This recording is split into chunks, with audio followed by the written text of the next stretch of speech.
Selagi aku bertugas di luar kota, ibu mertuaku membobol laci, mengambil kartu ATM berisi 3 miliar rupiah maharku.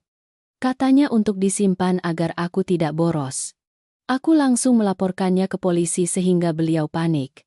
3 miliar rupiah mahar dicuri oleh ibu mertuaku. Tetapi itu bukan hal yang paling kejam.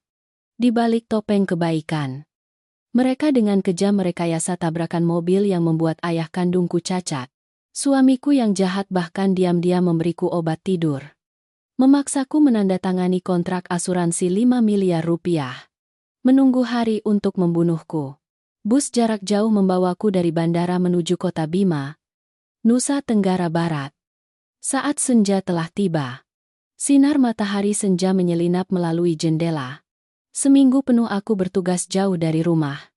Mengurus proyek baru perusahaan. Seluruh tubuhku lelah karena kurang tidur dan rapat-rapat yang menegangkan. Aku hanya ingin segera masuk ke rumah yang familiar.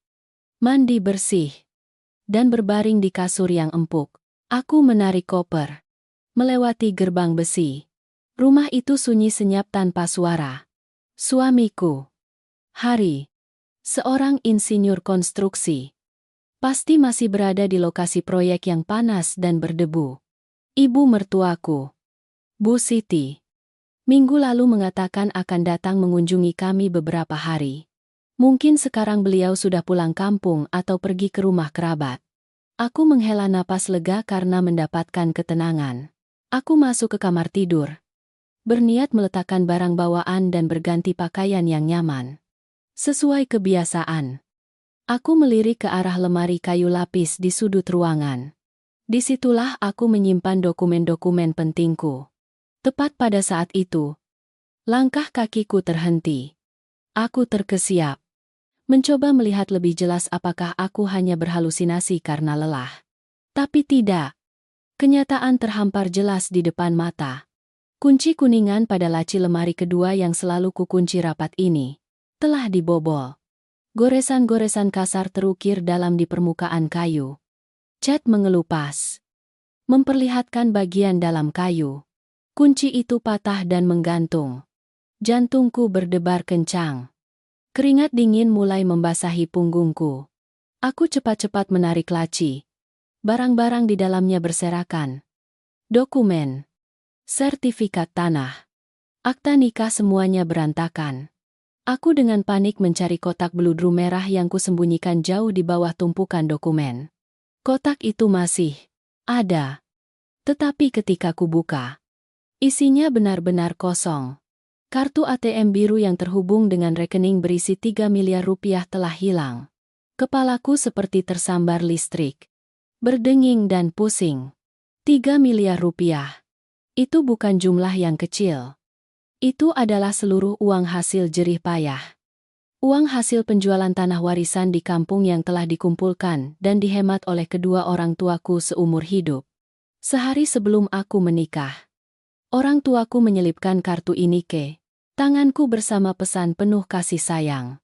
Orang tuaku bilang, perempuan yang menikah itu seperti burung yang bersarang di dahan yang melengkung. Memiliki sedikit modal untuk berjaga-jaga saat sakit atau melahirkan. Agar tidak perlu meminta uang dari keluarga suami, aku menyimpan kartu itu seperti nyawaku. Tidak pernah berani menyentuh sepeser pun. Bahkan aku belum pernah memberitahu Hari tentang uang ini. Karena aku tahu betul sifat suamiku yang suka boros. Dan sering mendengarkan hasutan ibunya untuk berinvestasi yang tidak-tidak. Aku berusaha tetap tenang. Menarik napas dalam-dalam. Rumah tidak menunjukkan tanda-tanda dibobol dari luar. Pintu utama dan jendela semuanya utuh. Pencuri hanya mengincar laci lemariku. Di rumah ini, beberapa hari terakhir hanya Bu Siti yang datang berkunjung.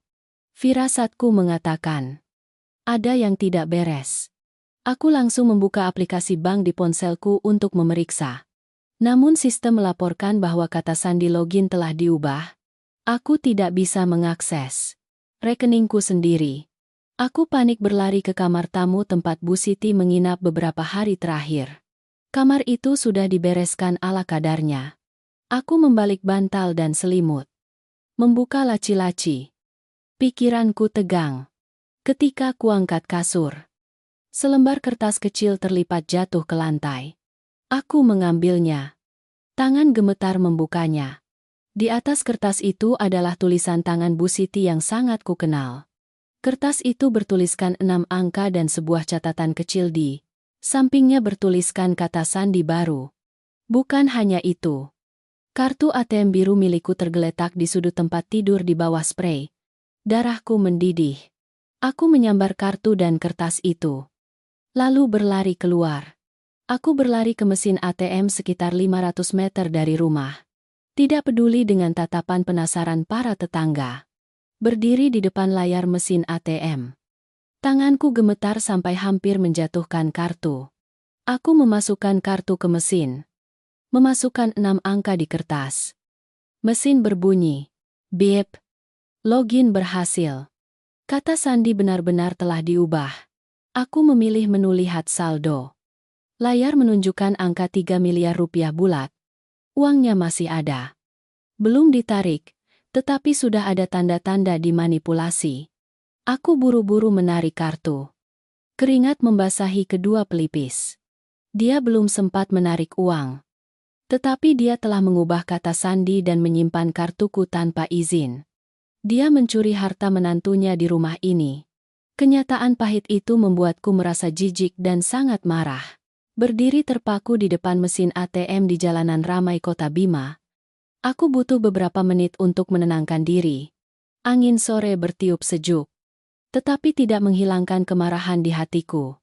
Pengkhianatan dan keserakahan ibu mertuaku membuatku merasa jijik. Aku tahu bahwa 3 miliar rupiah yang masih ada di kartu hanyalah keberuntungan sementara.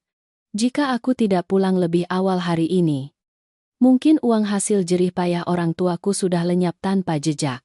Tanpa menunda sedetik pun, aku mengeluarkan ponselku dan langsung menghubungi call center bank. Setelah beberapa dering, suara seorang agen call center wanita terdengar. Aku menjelaskan situasi darurat. Membaca dengan tepat nomor KTP, nomor telepon yang terdaftar, dan meminta untuk memblokir kartu serta membekukan seluruh rekening segera. Petugas bank memintaku untuk memberikan beberapa informasi keamanan untuk memverifikasi identitasku. Setelah verifikasi berhasil, dia mengumumkan bahwa pemblokiran kartu telah berhasil dilakukan dan menyarankan aku untuk datang langsung ke kantor cabang besok pagi untuk mengurus penerbitan kartu baru dan mengubah kata sandi yang aman. Aku menghela napas panjang lega. Akhirnya, uang orang tuaku aman. Aku berjalan perlahan kembali ke rumah. Dalam benakku berkecamuk ratusan pertanyaan. Mengapa Bu Siti bisa membobol lemariku? Mengapa dia tahu cara mengubah kata sandi?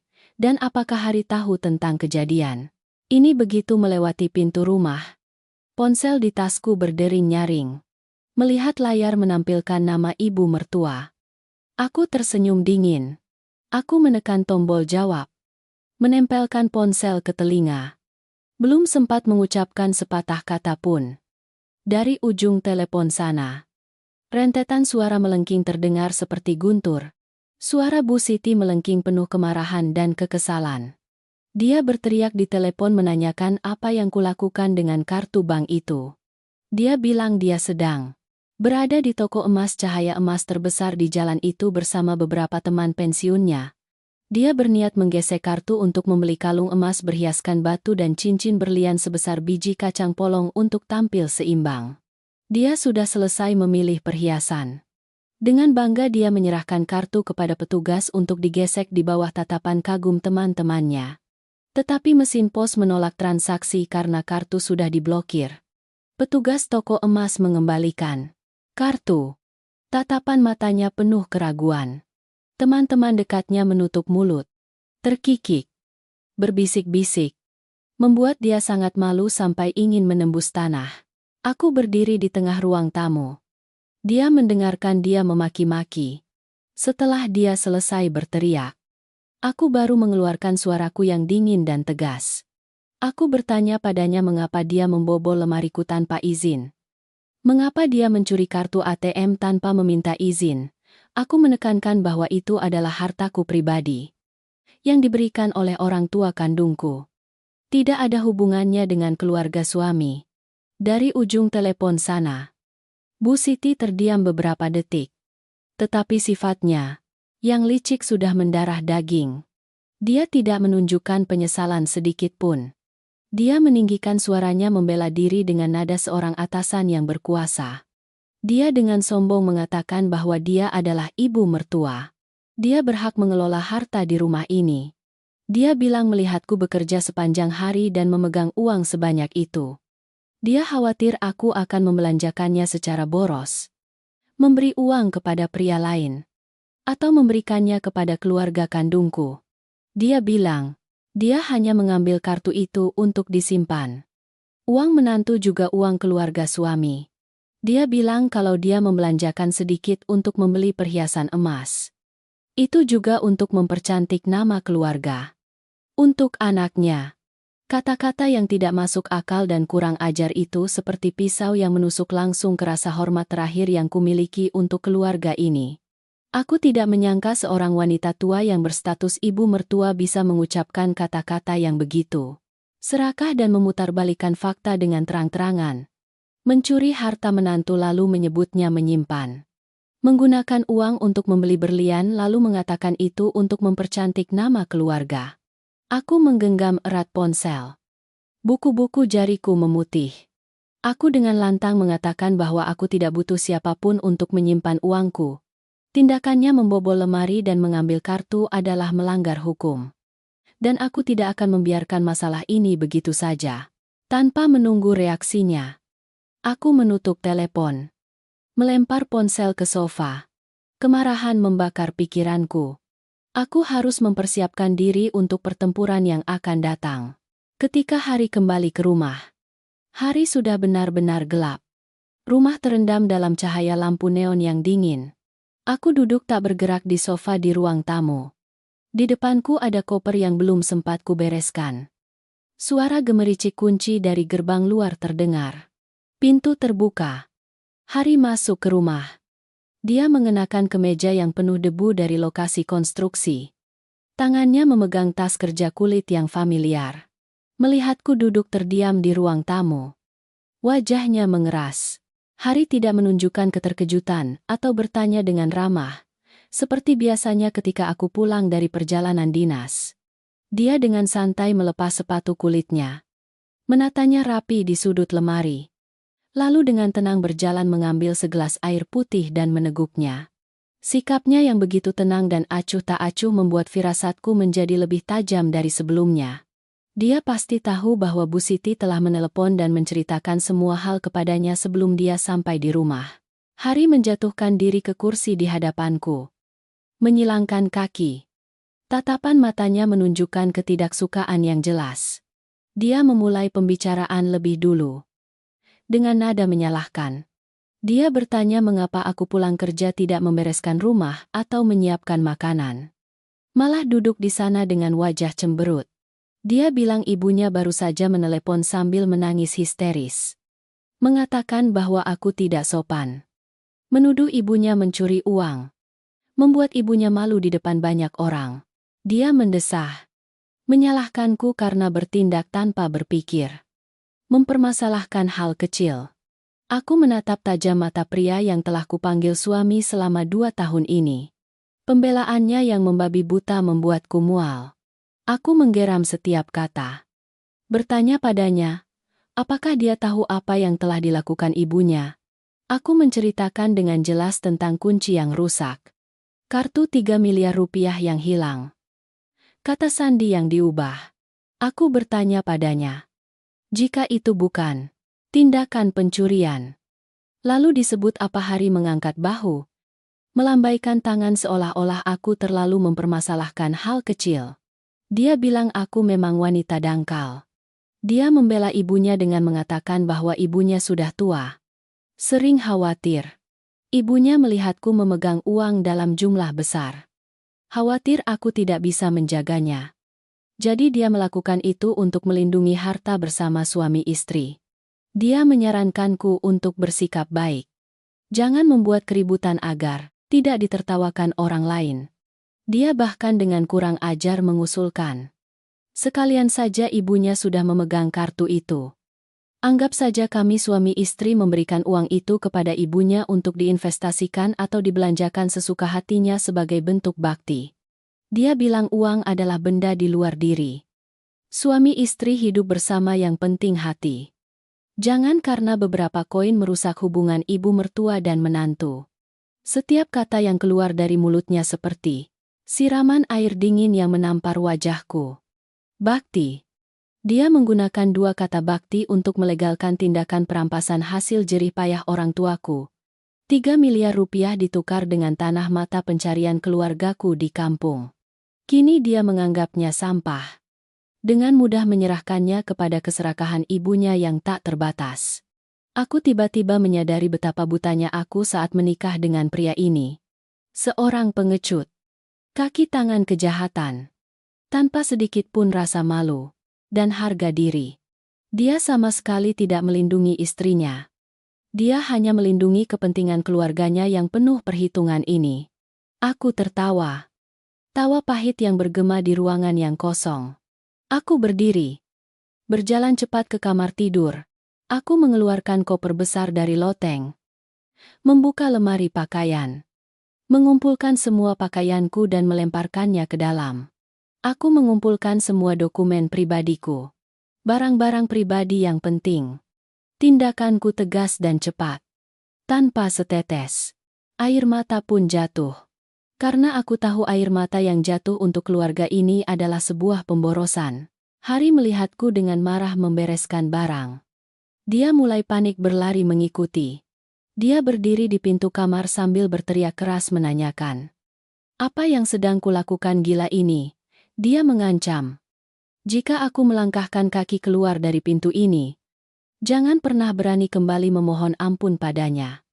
Dia bilang wanita yang sudah bersuami dan meninggalkan rumah adalah wanita yang tidak baik. Orang tuaku di kampung akan malu karena aku. Aku menarik resleting koper dengan cepat. Mengangkatnya di tangan. Berbalik menatap langsung ke wajahnya dengan tatapan setajam pisau. Aku berkata dengan jelas setiap kata bahwa aku lebih baik menjadi seorang wanita yang meninggalkan suaminya daripada hidup bersama dengan sekelompok pencuri. Aku memberitahunya. Aku tidak hanya akan meninggalkan rumah ini, tetapi aku juga akan membawa serta rasa jijik terbesar untuknya dan ibunya. Orang tuaku akan bangga karena aku tahu bagaimana membela diri daripada hidup dalam kegelapan di neraka ini. Aku mendorong Hari ke samping. Menyeret koper dan melangkah keluar pintu. Suara makian Hari bergema di belakangku. Tetapi aku tidak menoleh. Aku berjalan ke jalan. Memanggil taksi. Malam di Bima dingin. Tetapi hatiku terasa ringan. Aku telah lolos dari jebakan. Meskipun di depan ada badai. Aku siap menghadapinya. Taksi berhenti di depan gerbang sebuah rumah mewah di permukiman tenang di pusat kota Mataram. Ini adalah rumah Kak Arya. Kakak kandungku. Kak Arya adalah kepala departemen di sebuah perusahaan ekspor-impor. Sedangkan Mbak Luna, istrinya, adalah seorang pengacara handal yang bekerja di kantor hukum terkenal di provinsi itu. Orang tuaku jauh di kampung. Jadi kakak ipar adalah sandaran terkuatku di kota ini. Aku menekan bel gerbang. Tak lama kemudian, Kak Arya berlari membuka pintu. Melihatku berdiri di sana dengan koper besar. Wajahku pucat dan mata merah karena angin dingin. Dia terkejut. Matanya terbelalak. Dia buru-buru mengambil koper dari tanganku. Menarikku masuk ke rumah. Mulutnya terus bertanya apa yang terjadi. Mbak Luna yang sedang mengajari keponakan belajar di ruang tamu juga terkejut berlari memelukku. Kehangatan dari pelukan keluarga kandung membuat semua pengekangan dalam diriku pecah. Aku menundukkan kepala di bahu kakak iparku. Menarik napas dalam-dalam untuk menahan air mata yang lemah agar tidak menetes. Masuk ke ruang tamu. Mbak Luna membuatkan aku secangkir teh jahe hangat. Kak Arya duduk di seberang. Wajahnya serius menunggu. Memegang cangkir teh hangat di tangan. Aku mulai menceritakan seluruh kejadian. Dari mulai aku pulang kerja dan menemukan kunci di bobol. Kartu ATM 3 miliar rupiah hilang. Hingga panggilan telepon Bu Siti yang kurang ajar di toko emas. Dan akhirnya adalah sikap Hari yang membenarkan dan bersekongkol. Aku menceritakan setiap detail tanpa terlewat. Semakin aku bercerita, semakin aku merasa sesak. Tetapi suaraku tetap jelas dan lugas. Kak Arya selesai mendengarkan. Dengan marah memukul meja, kaca membuat beberapa cangkir teh bergetar. Dia menggertakkan gigi. Mengutuk Hari sebagai pengecut. Seorang pria tanpa tulang punggung. Berani bersekongkol dengan ibu kandungnya untuk menguras uang istrinya. Dia menuntut untuk segera mengambil sepeda motor dan pergi ke Bima untuk menyelesaikan masalah ini dengan tinju. Mbak Luna buru-buru menahan tangannya. Menyuruhnya tenang. Aku adalah pengacara.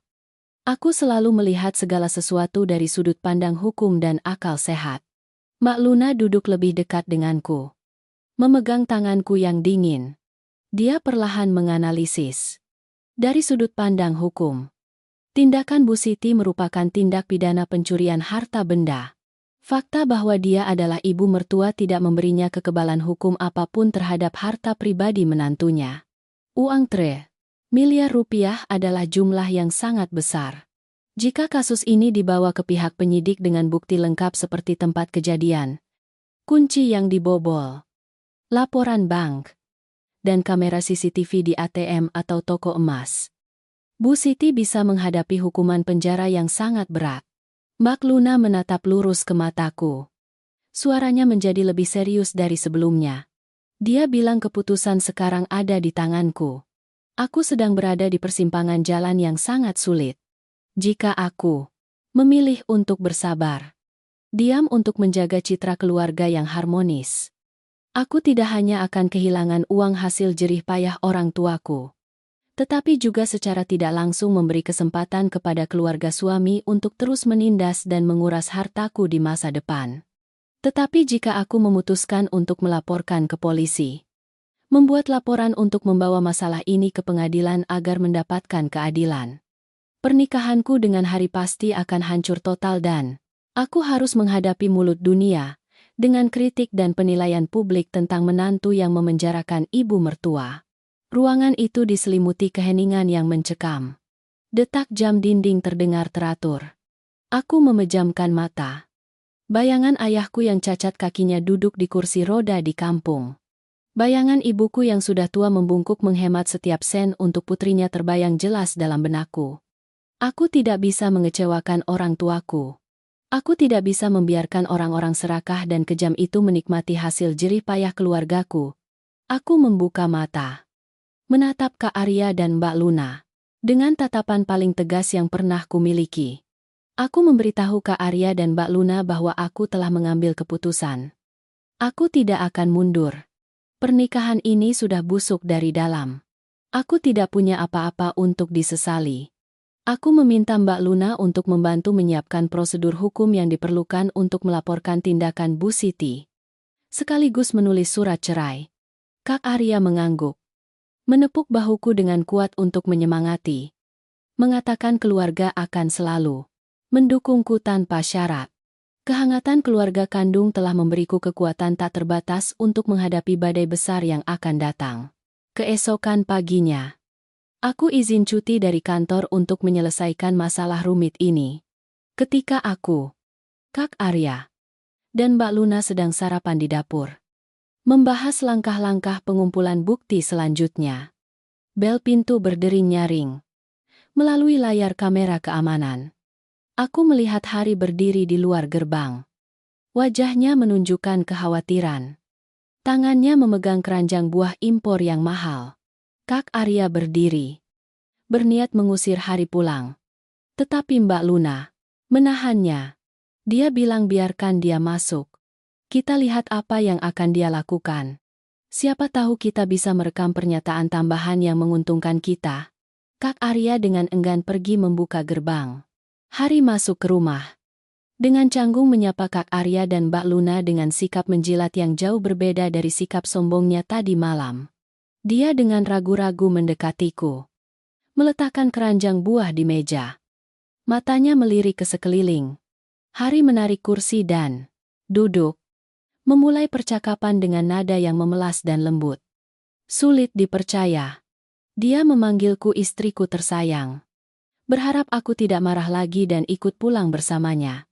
Dia bilang semalam dia tidak bisa tidur karena merindukanku. Karena menyesal telah membentakku. Dia bilang ibunya juga sudah menyesal. Pagi ini ibunya menelepon sambil menangis.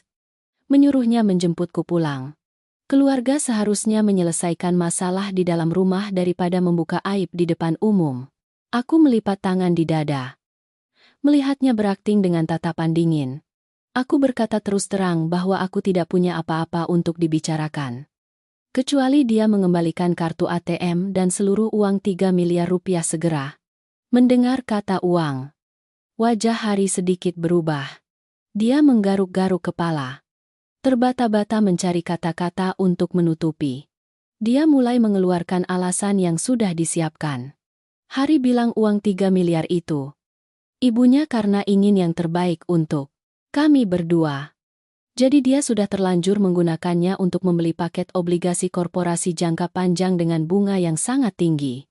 Dia bersumpah bahwa perusahaan penerbit obligasi ini sangat terkemuka. Setiap tahun, bunga yang dihasilkan cukup untuk kami berdua bepergian ke luar negeri dengan nyaman. Dia menjelaskan dengan istilah keuangan yang terdengar profesional bahwa jika uang ditarik sebelum jatuh tempo, akan dikenakan denda kontrak. Kehilangan seluruh bunga yang besar. Bahkan bisa mengurangi modal pokok. Hari memegang tanganku. Suaranya memohon dengan sungguh-sungguh. Dia memaksaku untuk menerima keadaan yang sudah terjadi. Menyarankanku untuk sedikit berkorban demi menjaga keharmonisan keluarga. Dia bilang anggap saja ini adalah kesempatan bagiku untuk menunjukkan rasa hormat, berbakti kepada ibu mertua. Dia berjanji setelah obligasi jatuh tempo, ibunya akan mengembalikan seluruh modal dan bunga kepadaku, tanpa kurang sepeser pun. Dan dia akan menyerahkan seluruh gajinya setiap bulan kepadaku untuk dikelola sebagai kompensasi. Mendengar alasan palsunya, aku tidak bisa menahan tawa pahit. Aku menarik tanganku dengan kuat dari genggamannya yang menjijikan. Perhitungan keluarga suamiku memang terlalu licik. Mereka tidak hanya mencuri uang, tetapi juga ingin melegalkan uang itu menjadi investasi yang menguntungkan bagi mereka sendiri dan memaksaku menelan kepahitan ini dengan dalih berbakti. Jika aku setuju, uang 3 miliar itu akan lenyap selamanya dalam proyek-proyek fiktif atau menjadi aset atas nama Bu Siti. Sedangkan aku akan pergi dengan tangan kosong.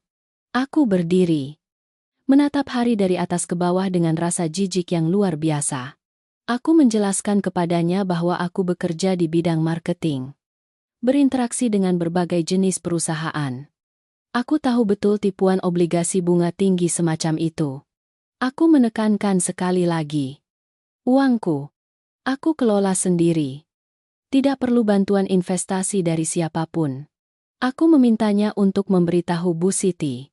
Dalam waktu 24 jam ke depan, jika 3 miliar rupiah tidak dikembalikan ke rekeningku, aku akan segera mengajukan laporan ke polisi. Hari melihat tidak bisa membujukku. Sifat premanismenya mulai terlihat. Wajahnya merah padam. Menunjuk-nunjuk wajahku. Memakiku sebagai wanita tidak punya perasaan. Berhati dingin. Memojokkan ibu mertua sampai mati. Kak Arya tidak bisa bersabar lagi. Dia menyerbu. Mencengkeram kerah baju Hari. Mengangkatnya dan mendorongnya kuat-kuat ke arah pintu. Kak Arya menunjuk lurus ke gerbang. Meraung mengusirnya keluar rumah. Melarangnya pernah menginjakan kaki di sini lagi untuk mengganggu adiknya. Hari berjalan terhuyung-huyung keluar. Wajahnya masa marah. Sambil berjalan dia bergumam mengumpat. Gerbang besi menutup dengan keras. Mengunci kejahatannya di luar. Aku menarik napas dalam-dalam. Pertempuran sebenarnya baru saja dimulai. Pagi itu, langit Bima tiba-tiba diguyur hujan deras. Udara dingin dan lembab menyusup melalui celah-celah jendela rumah Kak Arya. Aku terbangun dengan kepala pusing setelah semalaman tidak bisa tidur. Baru selesai menyeduh teh hangat dan membawanya ke ruang tamu. Ponselku bergetar hebat. Sebuah pesan otomatis dari call center bank masuk. Kalimatnya singkat namun cukup membuatku terkejut. Bank mengumumkan bahwa rekeningku baru saja menerima permintaan pembukaan blokir untuk melakukan perintah pembelian obligasi korporasi. Transaksi sedang dalam status menunggu persetujuan karena aku telah meminta pemblokiran kartu darurat sejak kemarin sore. Aku panik. Langsung menelepon Mbak Luna. Kakak iparku baru saja keluar dari kamar tidur. Terburu-buru mengenakan blazer untuk bersiap ke kantor hukum. Mendengar aku membacakan isi pesan, wajahnya mengeras. Dia menyuruhku segera berganti pakaian. Dia akan mengantarku langsung ke cabang bank di pusat kota untuk mencari tahu kebenarannya. Meskipun hujan deras, kami berdua, aku dan Mbak Luna, membawa payung dan bergegas ke mobil. Perjalanan dari rumah ke bank terasa sangat panjang. Di dalam hatiku seperti ada api yang membakar. Aku tidak bisa mengerti bagaimana Bu Siti bisa meminta pembukaan blokir rekening dan mengeluarkan perintah pembelian obligasi padahal aku adalah pemilik kartu. Dan akulah yang menelepon untuk membekukan semua transaksi. Sesampainya di bank, Mbak Luna menggunakan kartu pengacaranya dan meminta untuk bertemu langsung dengan kepala cabang dan staf yang menangani kasusku. Menghadapi sikap tegas dan pemahaman hukum kakak iparku, pihak bank terpaksa mengeluarkan seluruh berkas terkait rekeningku dalam 24 jam terakhir. Seorang staf wanita dengan gugup membawa setumpuk dokumen dan meletakkannya di meja kaca. Dia menjelaskan bahwa kemarin pagi ada seorang wanita tua membawa KTP asli milikku, disertai surat kuasa dengan tanda tanganku. Datang untuk meminta menggunakan uang 3 miliar rupiah di rekeningku untuk membeli paket obligasi jangka waktu 5 tahun dari sebuah perusahaan properti. Aku menyambar surat kuasa itu. Mataku terbelalak menatap bagian tanda tangan. Jelas nama pemberi kuasa adalah namaku. Nomor KTP cocok sepenuhnya. Tetapi tanda tangan di bawahnya kasar dan kaku. Sama sekali bukan tanda tanganku yang lembut dan familiar. Aku terkejut menyadari bahwa saat menggeledah laci lemari, Bu Siti tidak hanya mengambil kartu ATM, tetapi juga membawa KTP-ku. Lebih menakutkan lagi, dia telah bersusah payah mempelajari dan meniru tanda tanganku untuk membuat surat kuasa palsu ini. Dia merencanakan untuk menguasai uang ini dengan cara yang sangat canggih dan terencana. Bukan sekadar keserakahan yang tiba-tiba muncul. Mbak Luna memukul meja. Suaranya tegas mempertanyakan prosedur pemeriksaan tanda tangan dan verifikasi identitas kepada staf bank. Kepala cabang berkeringat dingin. Terus-menerus meminta maaf dan mengakui bahwa staf mereka agak lalai, karena Bu Siti mengaku sebagai ibu mertua yang mengurus prosedur untuk menantunya yang sakit parah. Sangat beruntung aku menelepon untuk memblokir rekening tepat waktu pada sore hari, sehingga perintah transfer uang untuk membeli obligasi belum sepenuhnya dilaksanakan. Jika aku terlambat bahkan setengah hari, uang 3 miliar rupiah hasil jerih payah orang tuaku sudah resmi lenyap ke kantong penerbit obligasi dan proses pengembaliannya akan sangat sulit seperti mencari jarum dalam tumpukan jerami. Aku keluar dari bank. Seluruh tubuhku gemetar karena marah. Ponsel di tasku kembali bergetar. Kali ini adalah pesan dari Hari. Dia menulis sebuah paragraf panjang. Berjanji akan pulang kampung untuk memaksa ibunya menulis surat pengakuan utang. Setiap bulan dia akan menyisihkan setengah gajinya untuk membayar cicilan kepadaku. Dia memohon kepadaku untuk menghargai hubungan suami istri dan menarik permintaan pemblokiran kartu, agar ibunya dapat menyelesaikan pembelian obligasi. Anggap saja menyelamatkan kehormatan keluarganya. Kebodohan dan keserakahan suamiku yang bejat membuatku mual. Dia masih mengira aku bodoh sehingga mereka mudah memanipulasiku. Aku tidak membalas pesan sedikit pun. Aku menoleh menatap Mbak Luna. Suaraku dingin dan tegas. Aku memintanya untuk mengantarku langsung ke kantor polisi kota. Aku tidak bisa mentolerir kejahatan ini sedetik pun lagi. Mobil Mbak Luna berhenti mendadak di depan gerbang kantor polisi kota Bima. Hujan telah reda, menyisakan suasana suram dan kelabu di awal musim dingin. Aku turun dari mobil, membawa tekad yang kuat, melangkah melewati gerbang besi yang megah. Aku tahu aku sedang mengakhiri pernikahanku yang penuh kepahitan selama 2 tahun. Tapi aku tidak menyesal. Orang tuaku di kampung sudah tua dan lemah. Uang 3 miliar itu adalah seluruh harta benda dan sumber penghidupan terakhir mereka. Aku rela dicap jahat karena melaporkan ibu mertua ke polisi daripada menjadi anak durhaka yang membiarkan orang lain merebut hasil jerih payah orang tuaku. Kami diarahkan ke ruang jaga kriminal. Seorang petugas polisi muda dengan wajah serius memintaku untuk menceritakan kejadiannya.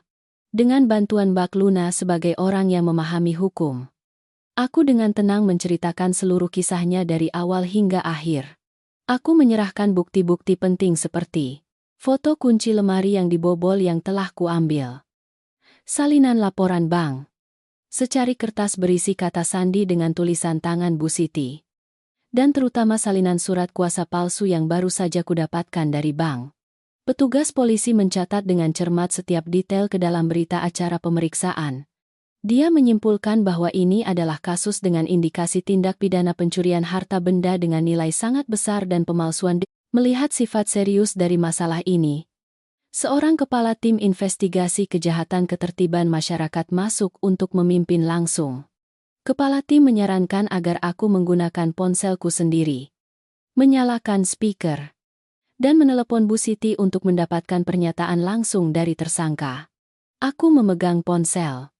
Tanganku sedikit gemetar, tetapi mataku sangat tegas. Dering telepon berbunyi 3 kali. Lalu ujung telepon sana mengangkat. Masih dengan suara Bu Siti yang melengking dan sombong yang familiar. Terdengar di seluruh ruang investigasi.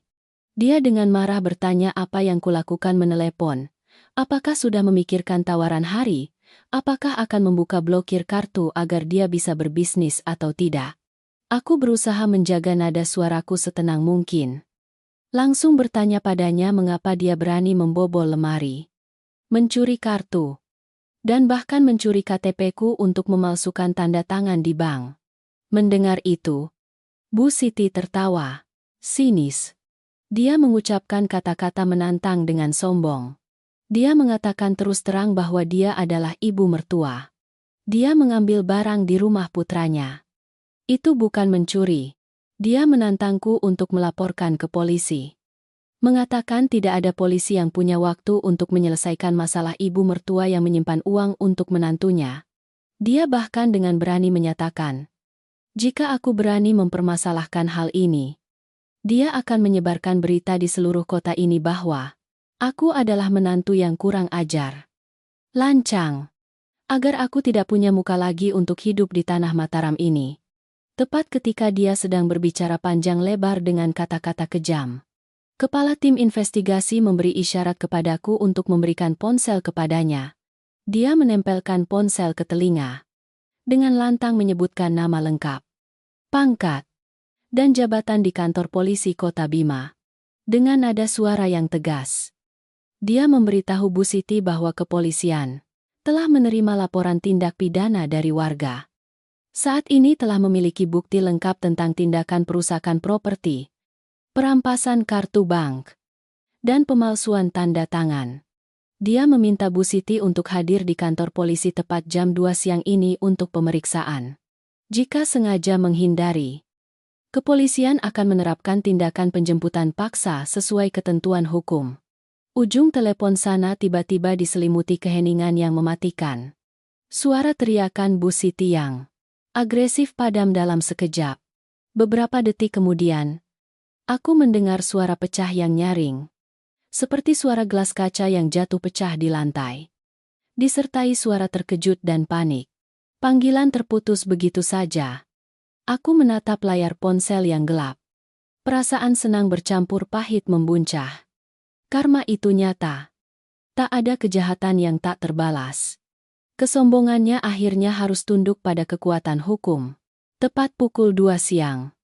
Suasana di kantor polisi kota menjadi tegang. Aku bersama Mbak Luna duduk di kursi tunggu di luar ruang pemeriksaan. Tak lama kemudian, sebuah taksi berhenti mendadak di halaman. Bu Siti turun. Diikuti Hari dengan wajah pucat dan gelisah. Bu Siti tidak lagi mempertahankan sikap angkuhnya seperti biasa. Rambutnya acak-acakan. Pakaiannya lusuh. Langkahnya terhuyung-huyung seperti orang kehilangan akal. Ketika melihatku duduk di kursi batu, matanya memerah penuh urat darah. Dia tiba-tiba menyerbu. Jatuh terguling di lantai tepat di tengah koridor kantor polisi. Mulai meratap histeris. Dia memukul-mukul tangannya di lantai. Menjerit-jerit dengan suara serak. Dia berteriak kepada para petugas polisi yang lewat bahwa aku adalah menantu yang kejam. Tidak berperi kemanusiaan. Karena sedikit uang aku menuduh dan memfitnah. Dengan kejam mendorong ibu mertua yang lemah ke ujung jalan. Dia memainkan drama. Ibu mertua yang baik hati yang ditindas oleh menantunya dengan sangat meyakinkan. Persis seperti aktor drama panggung. Tetapi ini adalah lembaga hukum. Bukan panggung bagi dia untuk berakting. Dua petugas polisi jaga segera mendekat. Meminta dia menjaga ketertiban. Berdiri. Merapikan pakaian. Dan masuk ke ruang kerja nomor 3. Hari harus berlari untuk memapah ibunya. Ketika melewati aku, Hari menatapku dengan mata melotot penuh kebencian. Giginya terkatup rapat. Dia membimbing ibunya masuk. Pintu ruang interogasi tertutup rapat. Mengisolasi semua suara bising. Aku bersandar di dinding. Memejamkan mata. Segalanya terasa seperti mimpi buruk panjang yang tak kunjung berakhir. Ponsel di saku bajuku bergetar terus-menerus. Aku membuka layar. Serangkaian pesan dari nomor Hari terus berdatangan. Dia tidak diizinkan menggunakan ponsel di ruang interogasi. Dia pasti memanfaatkan waktu untuk mengirim pesan-pesan ini saat menunggu di lobi tadi. Pesan-pesannya penuh dengan ancaman kasar. Dia menulis bahwa jika aku tidak segera masuk ke sana dan mencabut laporanku, dia akan menulis surat cerai. Mengusirku dari rumah dengan tangan kosong. Dia mengancam akan mengirim surat ke direksi perusahaan tempatku bekerja untuk memfitnah reputasiku. Agar aku kehilangan pekerjaan. Kehilangan kehormatan. Hidup tak lebih baik dari mati. Dia mengakhiri pesannya dengan kalimat pamungkas yang berbau pemerasan emosional. Jangan biarkan masalah ini berlarut-larut. Sebagai suami istri, kita harus saling menghargai. Aku membaca setiap baris pesan. Sudut bibirku sedikit terangkat. Membentuk senyum pahit. Saling menghargai sungguh konyol. Seseorang yang rela membantu ibu kandungnya mencuri 3 miliar rupiah hasil jerih payah keluarga istrinya. Dengan hak apa dia berbicara tentang dua kata saling menghargai? Aku menggerakkan jariku dengan cepat di keyboard. Mengetik barisan pesan balasan yang sangat singkat dan dingin. Aku menulis bahwa aku setuju bercerai. Biarkan pengacaranya yang menyusun suratnya. Aku akan langsung menandatanganinya tanpa berpikir sedetik pun. Setelah menekan tombol kirim, aku langsung memblokir nomor telepon Hari. Memblokir semua akun media sosialnya. Aku merasa dadaku lega. Seperti baru saja membuang beban berat yang menindas selama 2 tahun terakhir. Ancamannya tidak membuatku takut. Sebaliknya semakin menguatkan keyakinanku bahwa aku melakukan hal yang benar. Memutus hubungan sepenuhnya dengan benih beracun ini adalah satu-satunya cara untuk menyelamatkan hidupku. 3 hari berlalu sejak sore itu. Ketika aku mengajukan laporan ke kantor polisi. Kasus ini sedang dalam proses investigasi dan verifikasi.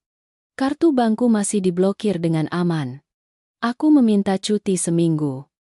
Berdiam diri di rumah Kak Arya untuk menenangkan diri. Mbak Luna sibuk dengan berkas-berkas pengadilan di kantor. Kak Arya pergi bekerja dari pagi sampai malam baru pulang. Rumah itu hanya ada aku yang berhadapan dengan 4 dinding dan pikiran-pikiran yang kacau tentang masa depan. Siang itu, sebuah mobil pickup berhenti mendadak di depan gerbang rumah. Pengemudi meneleponku, memberitahu bahwa ada orang bernama Hari yang menyewa mobil untuk mengirim barang-barang kepadaku. Aku membuka gerbang dan menunjukkan tempat kepada pengemudi untuk meletakkan 2 kardus besar di sudut halaman. Lalu membayar ongkosnya. Ini adalah pukulan intimidasi keji Hari selanjutnya. Dia mengumpulkan semua pakaian lama, buku-buku, sepatu, dan barang-barangku yang masih tertinggal di rumahnya. memasukkannya semua ke dalam kardus dan mengirimkannya ke sini sebagai cara untuk menegaskan bahwa dia tidak peduli lagi. Aku duduk di lantai berubin, menggunakan pisau pemotong kertas untuk merobek lapisan selotip yang ruwet ditutup kardus. Di dalamnya ada tumpukan berantakan. Pakaian kusut. Buku-buku marketingku terlempar dan hancur. Dia mengumpulkan barang-barangku dengan penuh kebencian dan penghinaan. Aku, dengan sabar mengeluarkan satu persatu, merapikannya lalu menumpuknya di samping. Bagaimanapun, ini adalah barang-barang yang melekat padaku. Aku tidak ingin membuangnya. Ketika aku sedang mengais sampai ke dasar kardus kedua, tanganku menyentuh setumpuk dokumen tebal yang terbungkus rapi dalam lapisan plastik tahan air. Aku menariknya. Itu adalah setumpuk berkas berwarna biru yang tercetak logo perusahaan asuransi jiwa besar. Aku mengerutkan kening. Bingung. Aku ingat betul aku belum pernah membeli paket asuransi jiwa apapun dan perusahaanku juga hanya memberikan asuransi kesehatan dasar untuk karyawan. Firasatku mengatakan ada sesuatu yang tidak beres. Aku membuka lapisan plastik, membuka berkas itu dan membacanya. Setiap halaman yang kubuka membuat tanganku mulai gemetar. Ini adalah kontrak asuransi jiwa komprehensif yang mencakup asuransi jiwa dasar dan paket asuransi kecelakaan penyakit kritis. Nilai santunan tertinggi jika tertanggung meninggal dunia mencapai angka fantastis yaitu 5 miliar rupiah. Hal yang membuat darahku terasa membeku adalah informasi yang tercantum di bagian badan kontrak. Tanggal penandatanganan kontrak adalah sekitar 3 bulan sebelum aku dan hari resmi menikah. Pembeli asuransi adalah Hari. Tertanggung adalah aku, Laila Anggraini. Tapi di kolom penerima manfaat tunggal, nama yang tercetak tebal dan jelas adalah Bu Siti, ibu mertuaku. Di bagian bawah kontrak ada sidik jari berwarna merah pekat yang tercetak rapi di samping namaku sebagai pengganti tanda tangan. Kepalaku berputar. Aku sama sekali tidak tahu tentang keberadaan kontrak ini. Aku belum pernah pergi cek kesehatan untuk membeli asuransi. Juga belum pernah menandatangani atau memberikan sidik jari pada dokumen serupa sebelum hari pernikahan. Mengapa Hari diam-diam membeli asuransi jiwa untukku? Mengapa penerima manfaat bukan suami? Bukan orang tua kandungku. Melainkan Bu Siti, dan dari mana sidik jari merah itu berasal? Hawa dingin menusuk tulang belakangku. Merinding di seluruh tubuh. Aku memeluk erat berkas itu ke dada. Berlari cepat ke rumah. Mengunci pintu. Jantungku berdebar kencang, seolah ingin meledak dari dadaku. Malam harinya, setelah Kak Arya dan Mbak Luna selesai makan malam, aku memanggil mereka ke ruang tamu dan meletakkan berkas asuransi jiwa di meja. Aku menceritakan bagaimana aku baru saja menemukannya di dasar kardus barang lama yang dikirim hari siang itu. Kak Arya mengambil kontrak itu. Melihatnya sekilas, wajahnya berubah dari terkejut menjadi keruh. Mbak Luna adalah orang yang paling teliti. Dia mengambil pulpen highlighter, membaca dengan cermat setiap klausul kecil yang tercetak di bagian belakang kontrak. Sekitar 10 menit kemudian, Mbak Luna melepas kacamatanya, menggosok-gosok kedua pelipisnya. Wajahnya menjadi sangat serius. Dia menatap lurus ke arahku.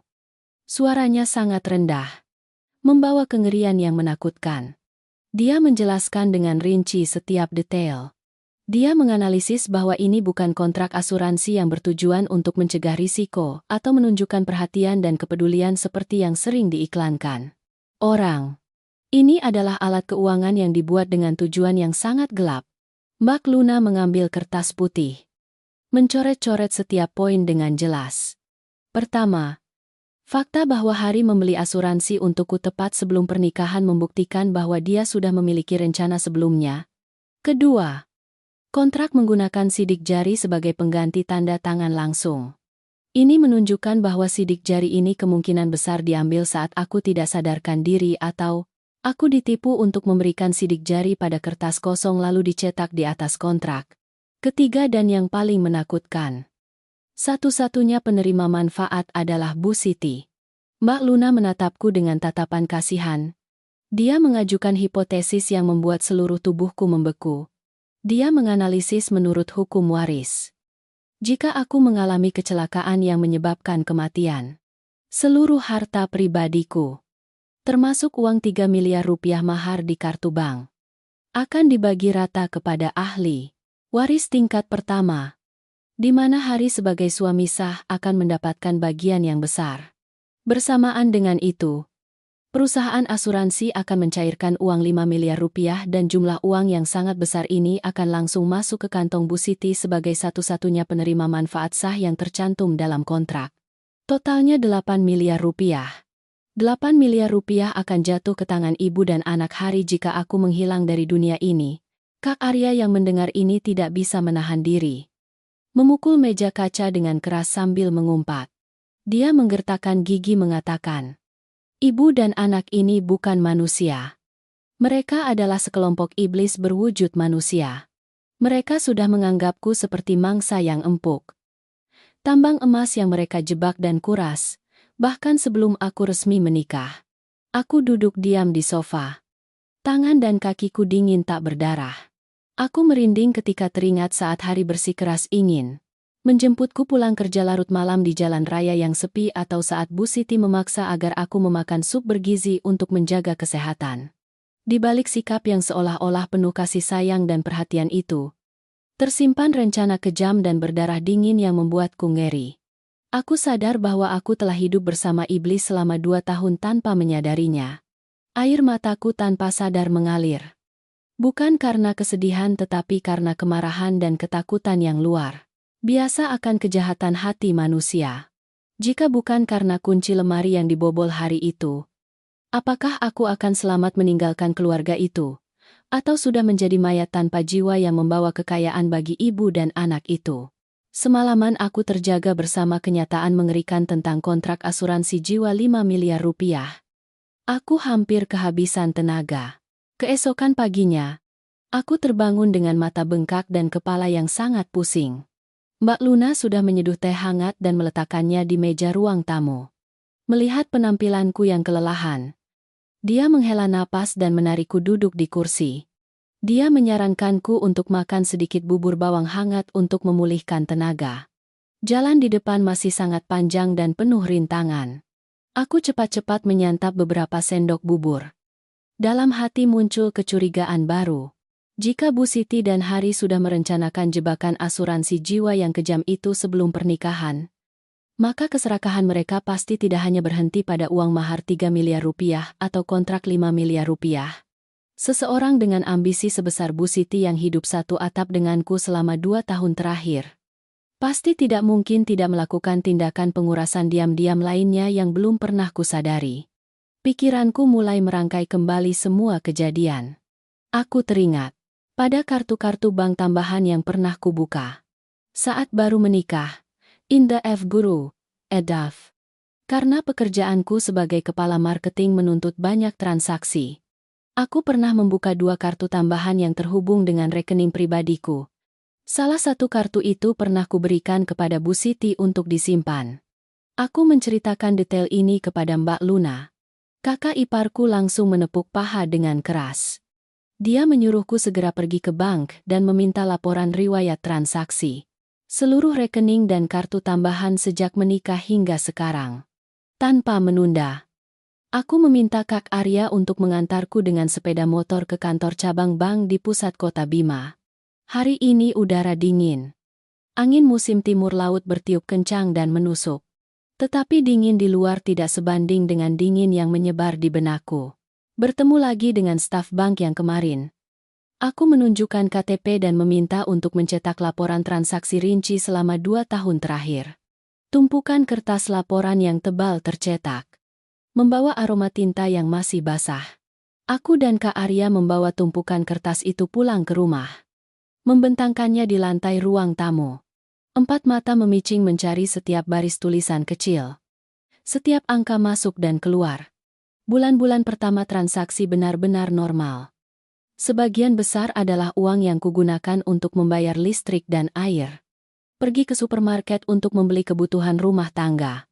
Namun ketika aku membuka halaman laporan sekitar 1 tahun yang lalu, mataku terhenti. Serangkaian transaksi transfer uang dalam jumlah besar muncul terus-menerus.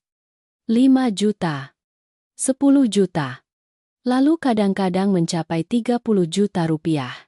Semua transaksi mencurigakan ini dilakukan dari kartu tambahan yang telah kuberikan kepada Bu Siti.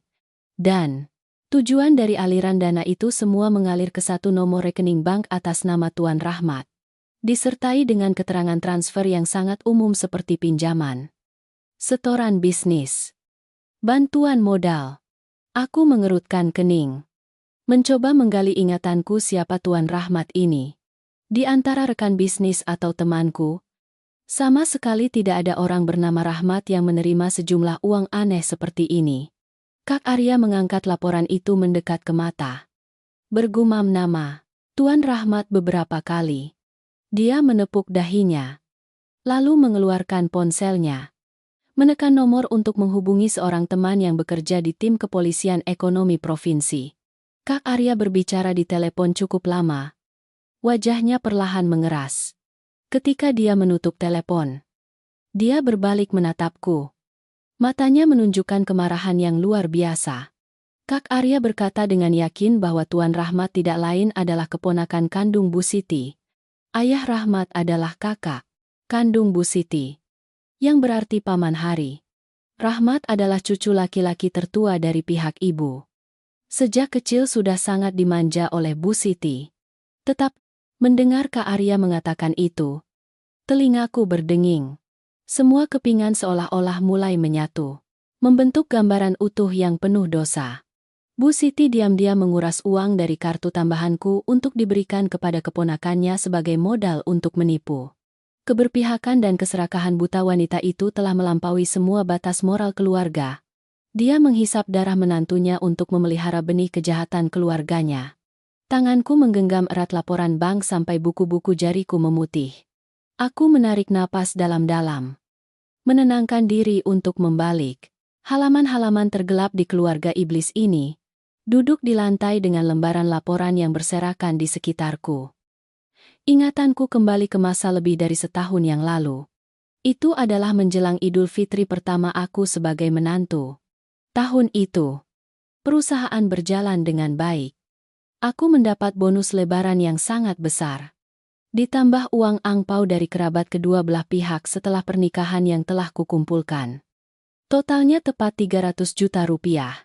Saat itu aku sepenuhnya percaya pada citra keluarga suami yang terhormat. Melihat Bu Siti selalu menunjukkan diri sebagai orang yang rapi dan perhatian pada anak-anaknya. Aku secara proaktif menyetorkan uang 300 juta rupiah itu ke kartu tambahan. Aku memberikan kartu itu kepada ibu mertua, berpesan agar ia menyimpannya dengan hati-hati sebagai dana cadangan keluarga. Aku bahkan dengan polosnya mengatakan padanya, "Uang ini ibu pegang saja. Kapanpun ada keperluan besar keluarga, atau ibu ingin membeli barang-barang untuk lebaran, gunakan saja kartunya. Aku tidak akan memperhitungkannya." Saat menerima kartu, Bu Siti tersenyum lebar, memujiku sebagai menantu yang baik hati. Tahu bagaimana memikirkan keluarga suami. Dia berjanji akan menyimpannya dengan aman di dasar lemari, dan tidak akan menyentuhnya sepeser pun kecuali ada hal penting. Aku kembali ke kenyataan. Memegang pulpen merah melingkari setiap jumlah uang yang ditarik. Menjumlahkan semua transfer ke rekening Rahmat selama beberapa bulan. Angka yang tertera di kalkulator Kak Arya berhenti tepat di angka 300 juta rupiah. Tidak kurang tidak lebih. Seluruh dana cadangan yang dengan susah payah ku bangun. Uang yang dengan polos ku serahkan kepada ibu mertua untuk disimpan, telah dikuras habis olehnya. Tidak tersisa sedikit pun. Mbak Luna pulang kerja. Mendengar Kak Arya menceritakan kejadiannya, dia melemparkan tasnya ke kursi, lalu duduk bersimpuh di lantai bersama kami. Kakak iparku yang memahami psikologi kriminal mulai menganalisis dengan cermat langkah-langkah Bu Siti. Dia mengatakan bahwa awalnya Bu Siti menyalurkan uang kepada Rahmat pasti dengan harapan keponakannya itu akan sukses besar dalam investasi multilevel marketing dan mengembalikan uang itu sepenuhnya untuk mengisi kembali kartu saya. Namun investasi multilevel marketing pada dasarnya adalah penipuan yang mengambil uang dari orang kemudian untuk membayar orang sebelumnya. Rahmat tertangkap. Sindikatnya runtuh. Yang berarti uang 300 juta rupiah itu lenyap selamanya. Mbak Luna menunjuk laporan bank. Suaranya jelas. Ketika dia mengetahui aku akan pergi bertugas di luar kota. Bu Siti sendirian di rumah. Keserakahan dan ketakutan mulai muncul.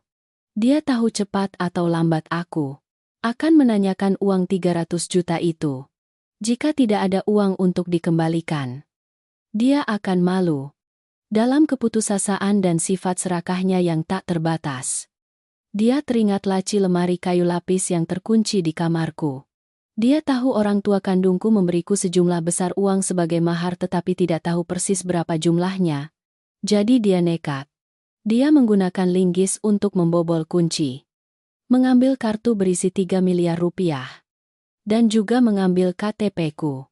Dia berniat menggunakan uang 3 miliar itu untuk membeli obligasi atas namanya sendiri. Lalu menyisihkan sebagian kecil untuk menutupi sekitar 300 juta yang telah berkurang. Sisanya dia masukkan ke kantong pribadi. Sebuah rencana pencurian yang canggih. Baik untuk menghilangkan jejak kejahatan lama maupun untuk merampas harta baru. Kelicikan Bu Siti membuatku merinding. Dia berstatus ibu mertua. Tetapi apa yang dia lakukan tidak berbeda dengan penipu profesional. Aku menundukkan kepala di lutut. Air mataku mengalir pahit. 300 juta rupiah itu bukan hanya kertas. Itu adalah hasil jerih payahku. Itu adalah kasih sayang dari kedua keluarga. Dia menggunakan uangku untuk membiayai keponakannya yang penipu lalu berbalik merencanakan untuk merampas uang simpanan orang tua kandungku. Kekejaman dan keserakahan ini telah melampaui imajinasi orang biasa. Aku menyeka air mataku. Mengambil ponsel. Sudah saatnya aku membuka kartu dengan keluarga kotor ini. Aku tidak bisa membiarkan mereka terus hidup dari uang hasil jerih payahku sedetik pun lagi. Langit Bima sore itu diselimuti awan hitam kelabu. Menandakan gelombang angin musim timur laut yang semakin kuat akan datang. Udara di ruang tamu Kak Arya terasa sangat pekat. Aku duduk di sofa. Tanganku menggenggam erat ponsel.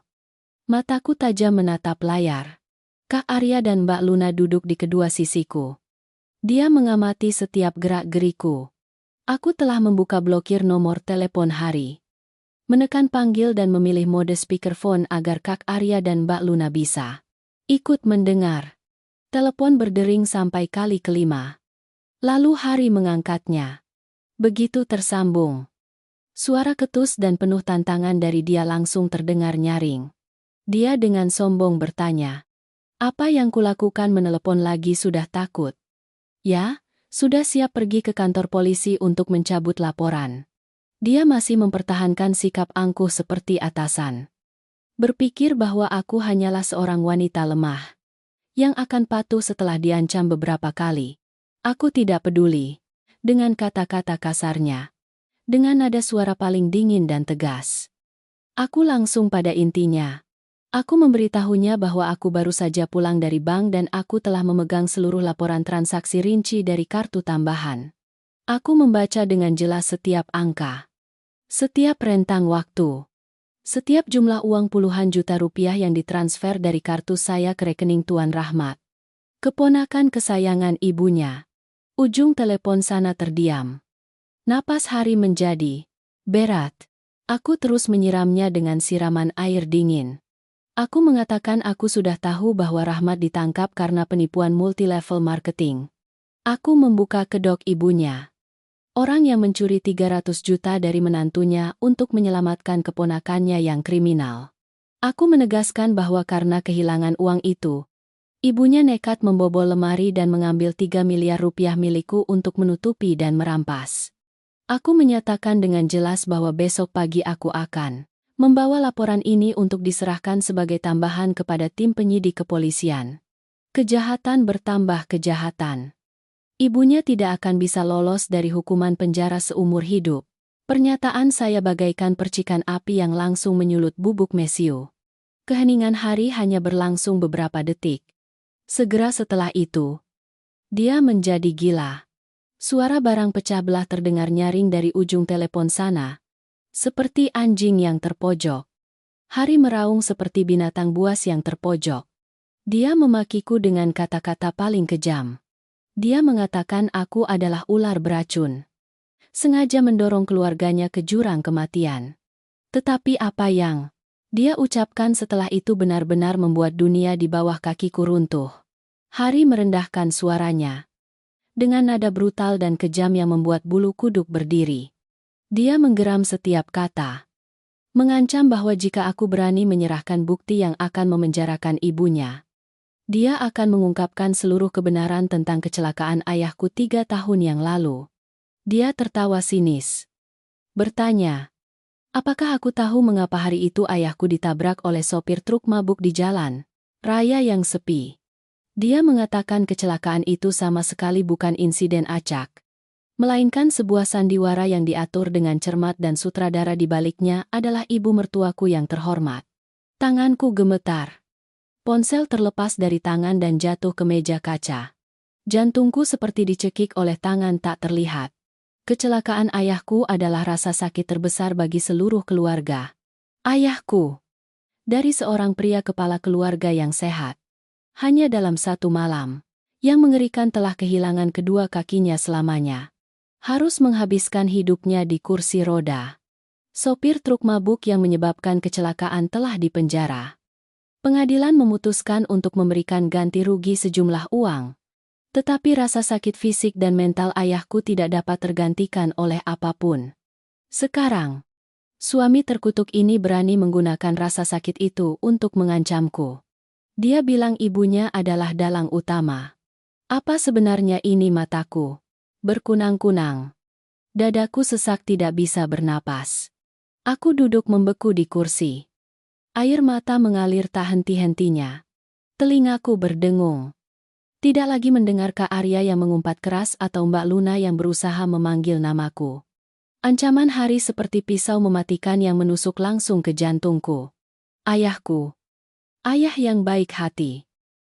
Sederhana sepanjang hidupnya. Berkorban untuk anak-anaknya. Malah menjadi korban konspirasi kejam yang dilakukan oleh ibu mertuaku sendiri. Mengapa dia melakukan itu? Dendam apa yang membuat dia tega merenggut kedua kaki orang yang tidak bersalah? Ribuan pertanyaan menyerbu pikiranku. Merobek-robek hatiku. Ponsel berdereng lagi. Hari menelepon lagi. Kak Arya berniat menerjang dan mematikan telepon. Tetapi aku mengangkat tangan untuk menghentikannya. Aku menarik napas dalam-dalam. Cepat-cepat menghapus air mata. Menekan tombol jawab. Suara Hari masih menunjukkan kemenangan seperti orang yang memegang kelemahan lawan. Dia dengan dingin mengajukan syarat. Dia memintaku untuk hadir di rumah di Bima tepat pukul 8 malam ini. Sendirian. Tidak boleh ditemani siapapun. Dia berjanji jika aku menandatangani surat pencabutan laporan, menarik laporan di kantor polisi, dia akan menceritakan seluruh kebenaran tentang kecelakaan ayahku, sekaligus mengembalikan kartu bank. Jika aku melaporkan ke polisi atau membawa orang, dia akan membawa rahasia itu ke kuburan, dan ayahku tidak akan pernah tahu siapa musuh sebenarnya. Dia menutup telepon. Aku menoleh menatap kakak laki-laki dan iparku. Kak Arya menolak dengan tegas. Dia bilang itu adalah jebakan. Mereka adalah orang-orang berdarah dingin. Berani merekayasa tabrakan mobil. Jadi tidak ada tindakan kejam yang tidak berani mereka lakukan. Mbak Luna juga setuju. Dia menganalisis dari sudut pandang hukum. Kedatanganku menemui mereka saat ini sangat berisiko. Sangat mudah untuk dikendalikan dan dipaksa menandatangani dokumen yang merugikan. Bahkan berbahaya bagi nyawa. Dia menyarankanku untuk melaporkan detail baru ini kepada penyidik agar polisi langsung menanganinya. Namun dalam lubuk hatiku, api dendam dan keinginan untuk mencari kebenaran berkobar hebat. Bayangan ayahku duduk di kursi roda. Tatapan matanya yang sedih menatap keluar teras setiap sore terus menghantuiku. Aku tidak bisa mundur. Aku harus menghadapi mereka. Harus mendengar mereka mengaku sendiri. Harus menuntut keadilan untuk kaki ayahku yang cacat. Aku menggenggam erat tangan Mbak Luna. Suaraku tegas mengatakan aku akan pergi. Aku meminta kakak iparku untuk mempercayaiku. Aku bukan lagi gadis polos yang mudah diintimidasi. Mbak Luna melihat tidak bisa menghalangiku. Akhirnya menghela napas pasrah. Tetapi dia adalah seorang pengacara. Dia selalu memiliki rencana cadangan. Dia masuk ke ruang kerjanya. Mengambil sebuah alat perekam suara mini khusus yang disembunyikan di bagian dalam kerah jaketku. Dia berpesan kepadaku untuk menginstal aplikasi berbagi lokasi langsung di ponsel dan mengaktifkan mode perekam panggilan otomatis yang disinkronkan ke cloud. Kak Arya mengambil kunci pas besi yang ada di kotak perkakas. Dengan tegas meminta untuk mengantarku. Rencana telah disepakati. Kak Arya akan mengantarku sampai depan gerbang.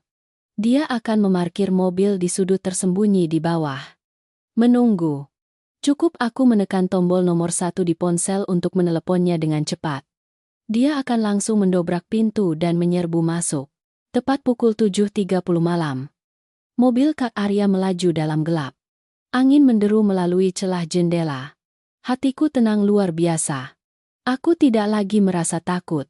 Memasuki sarang harimau kali ini, aku membawa serta kemarahan seorang anak perempuan yang ditindas dan tekad bulat seorang anak yang harus menuntut balas dendam atas darah ayahnya. Jarum jam menunjukkan tepat pukul 8.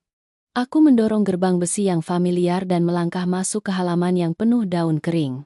Rumah yang pernah menjadi rumahku selama 2 tahun ini, kini diselimuti kegelapan yang suram. Hanya ada cahaya lampu kuning redup yang memancar dari ruang tamu. Suasana dingin dan sunyi mencekam. Aku masuk ke dalam. Tidak lupa menutup pintu masuk dengan pelan, tetapi tidak menguncinya. Aku tahu Kak Arya memarkir mobilnya di bawah pohon di dekat sana. Siap membantu kapan saja. Bu Siti dan Hari sedang duduk angkuh di sofa kayu di tengah ruangan. Wajah Bu Siti masam. Matanya menyipit menatapku seolah ingin memakanku hidup-hidup. Hari mengisap rokok. Asap mengepul memenuhi ruangan. Di atas meja kaca, selembar kertas bertuliskan tangan diletakkan rapi di samping pulpen. Itu pasti surat pencabutan laporan dan penarikan permintaan penuntutan yang telah mereka siapkan untuk memaksaku menandatanganinya. Aku berjalan mendekat, menarik kursi sandaran, dan duduk di hadapan mereka. Sengaja menjaga jarak aman. Bu Siti yang berbicara lebih dulu. Suaranya masih melengking, menunjukkan sikap sombong yang angkuh. Dia mengedikkan dagu ke arah kertas di meja. Menyuruhku segera mengambil pulpen dan menandatanganinya. Dia bilang aku jangan berulah. Masalah rumah tangga diselesaikan di dalam.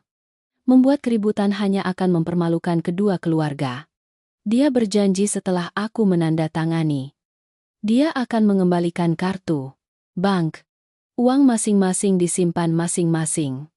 Anggap saja tidak ada apa-apa yang terjadi. Aku menatap kertas itu lalu menatap langsung ke wajah wanita kejam itu. Mengeluarkan tawa sinis. Aku melipat tangan di dada. Mengatakan padanya bahwa masa aku patuh dan bersabar padanya sudah lama berlalu. Aku tanpa ragu membongkar kejahatannya di tempat. Aku dengan lantang mengatakan, aku sudah tahu seluruh kebenaran tentang uang 300 juta di kartu tambahan. Aku memarahi, langsung wajahnya sebagai pencuri kurang ajar. Mengambil uang hasil jerih payah menantu untuk diberikan kepada keponakannya yang penipu.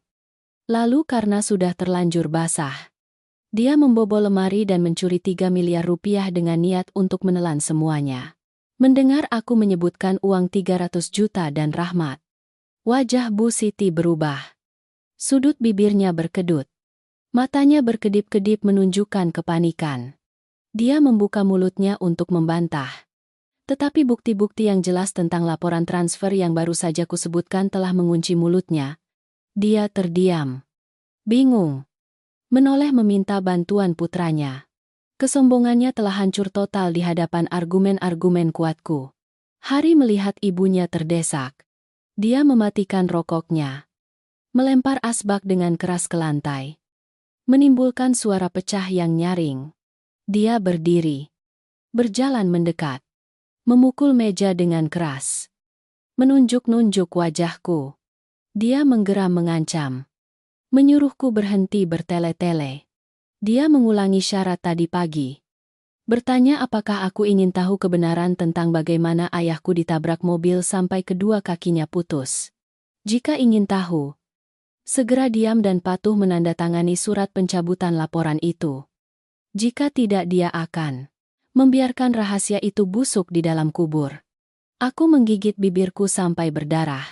Semuanya berjalan sesuai rencana. Alat perekam suara yang tersembunyi di balik bajuku masih berfungsi dengan baik. Aku menarik napas dalam-dalam. Menekan kesedihan yang mendalam ke dasar hati. Mengangkat kepala dan menatap langsung ke matahari. Aku menggunakan nada provokatif yang paling tajam. Mengatakan terus terang bahwa aku tidak percaya mereka cukup berani untuk melakukan hal yang mengerikan itu. Bahwa dia hanya mengada-ada untuk mengancamku. Aku mengatakan jika mereka benar-benar pintar dan kejam. Coba jelaskan semuanya sekarang. Tantanganku menghantam harga diri dan sifat agresif pria pengecut itu. Hari tertawa sinis. Menarik kursi dan duduk.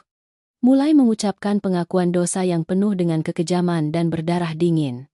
Hari menyalakan sebatang rokok baru. Menghirupnya dalam-dalam lalu menghembuskan asap tebal ke langit-langit.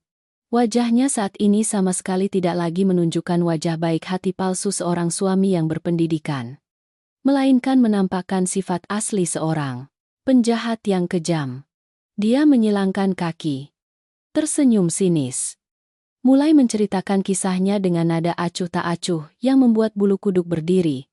Hari menggeram mengatakan, 3 tahun lalu, saat kami baru dalam tahap penjajakan dan bersiap membicarakan pernikahan, Bu Siti diam-diam pulang kampung menemui ayahku secara pribadi.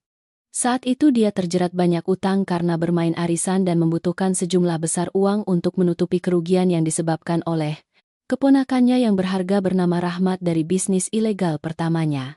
Dia tahu orang tuaku memiliki sebidang tanah di pinggir jalan yang rencananya akan dijual untuk menyiapkan mahar bagi putrinya. Dengan sifat serakahnya, dia tanpa malu-malu menawarkan untuk meminjam uang 500 juta rupiah kepada ayahku. Dia berjanji manis akan menggunakannya untuk biaya renovasi rumah di kota Bima sebagai tempat tinggal kami setelah menikah. Tetapi ayahku adalah seorang petani yang sederhana. Sepanjang hidupnya hemat. Dia melihat ada yang tidak beres dalam tawaran itu. Dia menolak dengan tegas. Dengan alasan uang hasil penjualan tanah harus disimpan untuk masa depanku. Tidak bisa sembarangan diberikan kepada orang lain jika kami berdua belum resmi menjadi suami istri.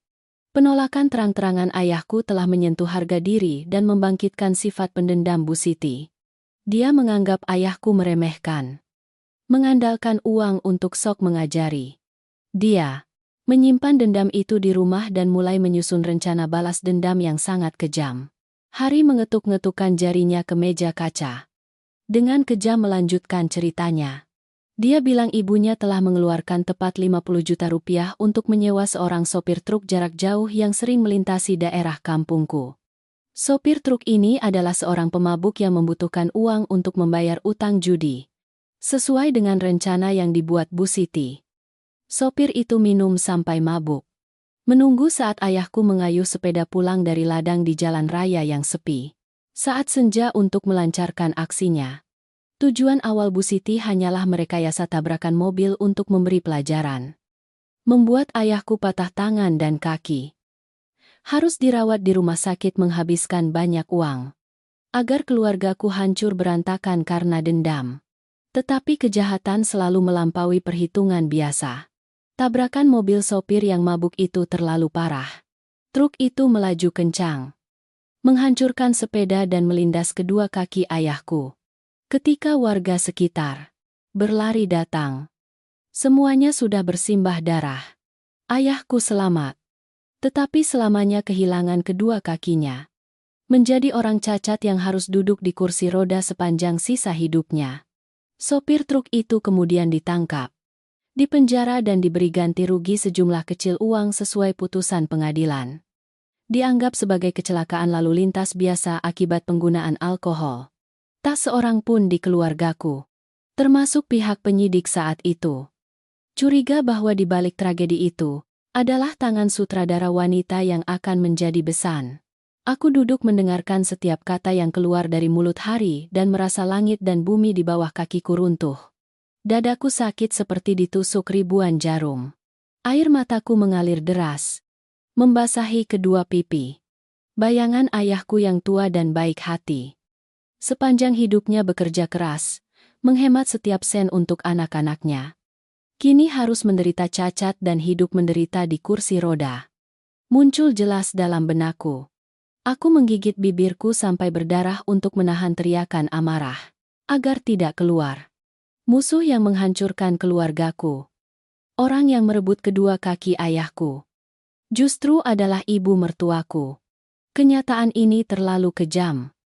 Melampaui batas toleransi manusia. Aku menatap kedua ibu dan anak itu. Api kemarahan membara hebat. Membakar habis setiap sisa kemanusiaan terakhir. Melihatku duduk tersungkur di kursi. Bahuku gemetar karena sakit dan amarah. Hari mengira dia telah sepenuhnya melumpuhkan semangat perlawananku. Dia tersenyum sinis. Membuang puntung rokok yang masih menyala ke lantai, lalu menginjaknya dengan ujung sepatunya. Dia dengan santai merogoh saku celananya. Mengeluarkan sebuah USB kecil berwarna hitam. Dan melemparkannya ke meja kaca di depanku. Hari mengedikkan dagu. Nadanya berubah menjadi dingin dan penuh perhitungan. Dia mengatakan di dalam USB ini terdapat video dan foto-foto yang sangat menarik yang telah dia simpan selama beberapa tahun ini. Dia memaksaku untuk mengingat kembali saat ayahku baru saja menjalani operasi amputasi kedua kakinya dan terbaring lemah di ruang pemulihan intensif rumah sakit provinsi. Saat itu aku adalah satu-satunya putri yang harus berjaga siang malam di samping ranjang rumah sakit. Tubuhku lemah. Mental hancur sampai kelelahan. Hari saat itu muncul sebagai penyelamat. Berperan sebagai pacar yang perhatian. Dengan penuh perhatian membawakan makanan dan minuman. Begadang bersamaku merawat ayah. Keluargaku saat itu sangat tersentuh oleh ketulusan hatinya yang palsu. Tetapi kebenaran di balik semangkuk bubur dan segelas air hangat itu adalah konspirasi mengerikan lainnya. Hari dengan lantang mengakui. Di malam-malam aku duduk tersungkur di samping ranjang rumah sakit ayah. Dia diam-diam memasukkan obat, tidur dosis tinggi ke dalam gelas air putihku.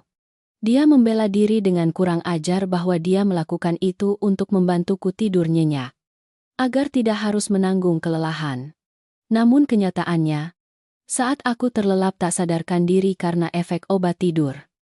Dia mengambil ponselnya dan merekam seluruh gambar diriku yang tergeletak tak berdaya.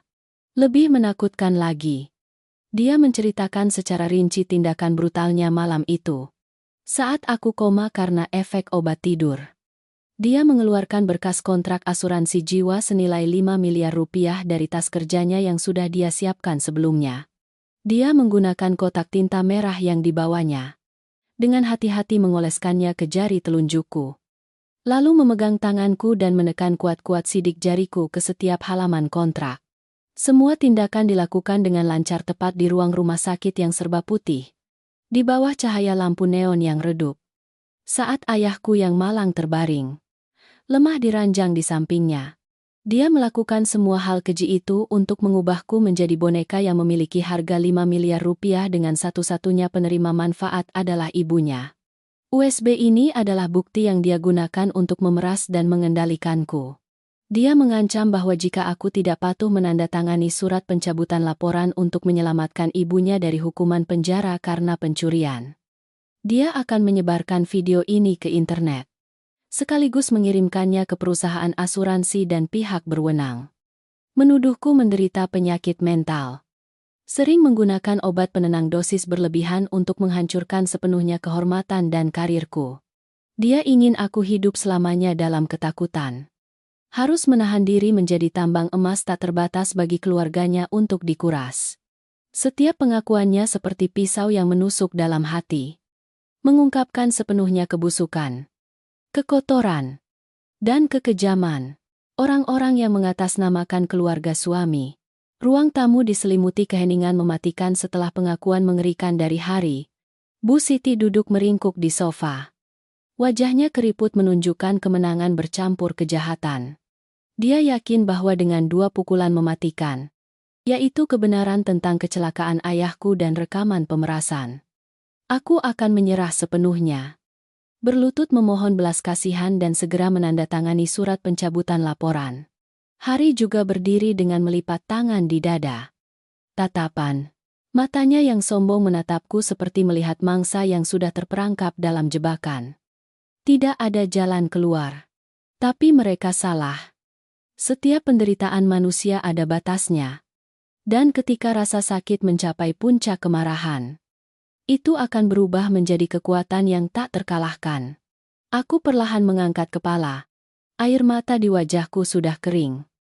Kepanikan dan kelemahan sehari-hari lenyap sepenuhnya, digantikan oleh tatapan mata yang tajam.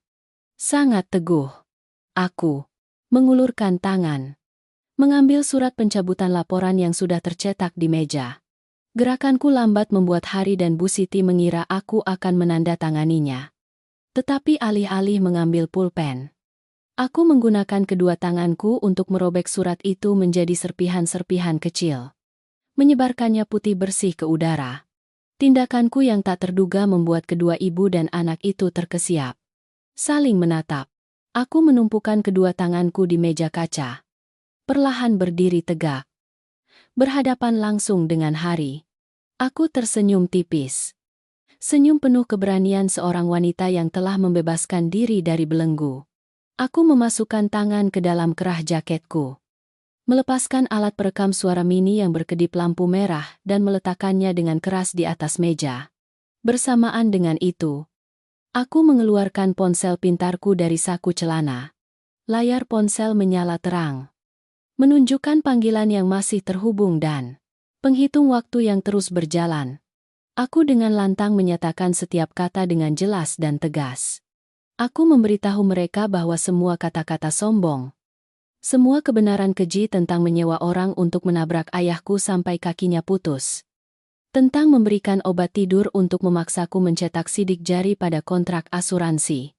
Semua kejahatan itu telah terekam jelas tanpa kekurangan satu kata pun. Aku mengangkat ponsel tinggi-tinggi, menekankan bahwa panggilan ini sedang langsung ditransmisikan ke ponsel kakak iparku, pengacara Luna, dan kakak laki-lakiku, Kak Arya, yang sedang menunggu di lantai bawah. Aku mengumumkan dengan suara keras. Penyidik polisi telah menerima semua data ini dan pasukan patroli sedang dalam perjalanan ke sini untuk mengepung rumah ini. Wajah Hari dan Bu Siti berubah drastis dari senang menjadi pucat. Panik luar biasa. Kedua lutut Bu Siti bergetar. Dia tergagap tidak bisa berkata-kata. Matanya menatap tajam ke alat perekam suara dan ponsel di meja seperti melihat iblis. Hari terhuyung mundur selangkah. Matanya memerah penuh urat darah. Dia menyadari bahwa dia telah terperangkap. Jebakan yang dia gunakan untuk mengancamku telah aku balikan, berubah menjadi bukti kuat untuk memenjarakan kedua ibu dan anak itu. Kebenaran telah terungkap. Hukum telah mengetuk pintu. Dan harga yang harus mereka bayar akan sangat mahal. Jaring langit terhampar luas. Meskipun jarang tetapi sulit lolos. Kejahatan akhirnya harus tunduk dan membayar dosanya. Ketika menyadari seluruh rencana keji dan kejahatan mengerikannya telah terungkap langsung kepada pihak kepolisian, Hari benar-benar kehilangan akal sehat. Topeng seorang intelektual palsu terkoyak, digantikan oleh naluri binatang buas yang terpojok. Dia meraung keras, mengayunkan tangan menghantam meja kaca, sehingga alat perekam suara dan ponsel jatuh berserakan di lantai. Kedua matanya memerah. Urat-urat hijau menonjol di dahinya. Dia dengan gila menyerbu ke arahku. Kedua tangannya yang besar seperti cengkeraman baja menjulur hendak mencekik leherku. Aku mundur dengan cepat tetapi tidak sempat. Hari mencengkeram kerah jaketku, mendorongku keras hingga aku jatuh terhuyung ke sudut dinding. Benturan itu membuat punggungku sakit. Kepalaku pusing. Dia mendorongku ke lantai. Mulutnya terus-menerus menggerutu dengan makian brutal. Dia berteriak bahwa jika dia harus dipenjara, dia juga harus menyeretku mati. untuk mendapatkan uang asuransi 5 miliar rupiah. Dia bersikeras tidak akan membiarkanku hidup dan menikmati harta itu. Dalam amarahnya, matanya dengan cepat melirik ke lemari kayu di sudut ruangan. Tempat diletakkannya sepiring buah-buahan dan pisau buah yang tajam.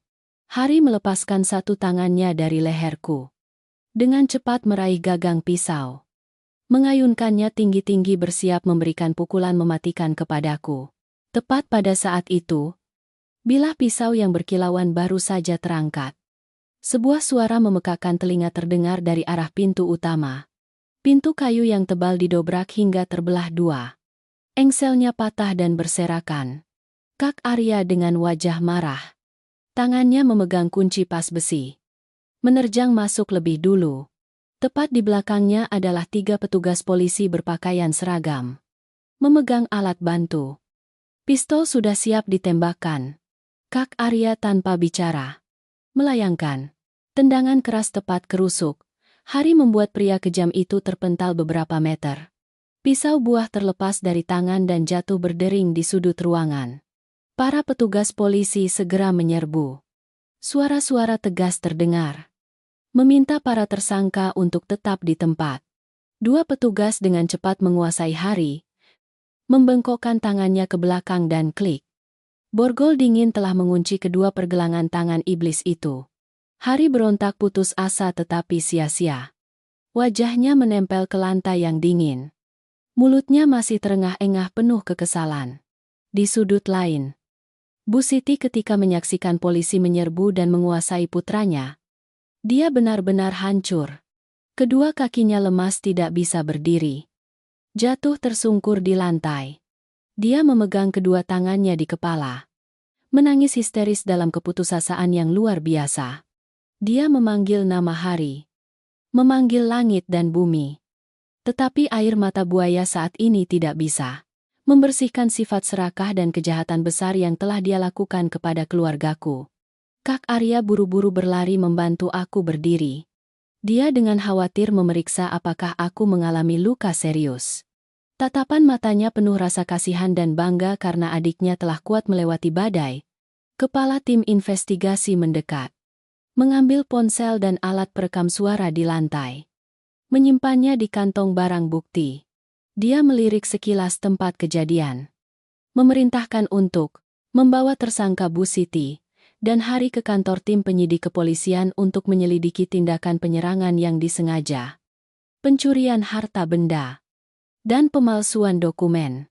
Aku berdiri bersandar di bahu Kak Arya. Melihat ibu dan anak suami dibawa pergi dalam kehinaan. Kegelapan yang menyelimuti rumah akhirnya terusir oleh cahaya keadilan. 6 bulan setelah malam mengerikan itu, Pengadilan Negeri Mataram menggelar sidang terbuka kasus yang mengguncang opini publik setempat. Seluruh ruang sidang penuh sesak dengan peserta. Aku duduk di kursi korban. Di sampingku ada Kak Arya, Mbak Luna, dan kedua orang tua kandungku. Ayahku duduk di kursi roda. Tatapan matanya lembut tapi tegas mengarah ke kursi terdakwa. Di sana, ibu dan anak Bu Siti dan Hari berdiri dengan kepala tertunduk, kurus kering dan lesu, dalam seragam narapidana, di hadapan bukti-bukti kuat yang tak terbantahkan, termasuk rekaman pengakuan dosa, laporan bank, surat kuasa palsu, dan kontrak asuransi dengan sidik jari paksa. Vonis berat telah dijatuhkan. Bu Siti dijatuhi hukuman 15 tahun penjara atas dakwaan dalang utama penyerangan yang disengaja, menyebabkan akibat serius, dan pencurian harta benda. Hari juga menerima hukuman 12 tahun penjara karena dakwaan kaki tangan, pemalsuan dokumen yang disengaja, dan ancaman pembunuhan. Bersamaan dengan itu, pengadilan mewajibkan kedua terdakwa mengembalikan seluruh uang mahar 3 miliar rupiah yang dicuri, mengganti uang 300 juta rupiah dari kartu tambahan, dan membayar semua biaya ganti rugi kerugian mental, kesehatan untuk ayahku. Pada saat yang sama, Mbak Luna telah menyelesaikan semua prosedur hukum di pengadilan agama untuk menyelesaikan kasus perceraianku. Aku resmi menjadi wanita bebas. Memutuskan sepenuhnya semua ikatan dengan keluarga iblis itu. Memegang surat keputusan cerai dan dokumen pengembalian aset di tangan. Berjalan keluar dari gerbang pengadilan. Aku mendongak. Menyambut sinar matahari hangat pagi musim semi. Udara segar memenuhi dadaku. Aku merasa seperti burung yang bangkit dari lumpur. Sayapnya patah lalu tumbuh bulu baru. Siap untuk perjalanan panjang di depan. Dengan uang mahar 3 miliar rupiah yang berhasil dipulihkan sepenuhnya bersama dengan dana ganti rugi, aku memutuskan untuk memulai babak baru dalam hidup. Aku mengajukan pengunduran diri dari perusahaan lama. Menggunakan seluruh pengalaman dan jaringan yang terkumpul selama bertahun-tahun sebagai kepala marketing untuk mendirikan perusahaan komunikasi dan penyelenggara acara sendiri di pusat kota Mataram. Berkat ketajaman dan usaha yang tak kenal lelah, perusahaanku cepat berkembang, menandatangani banyak kontrak besar, menghasilkan pendapatan yang stabil dan kokoh.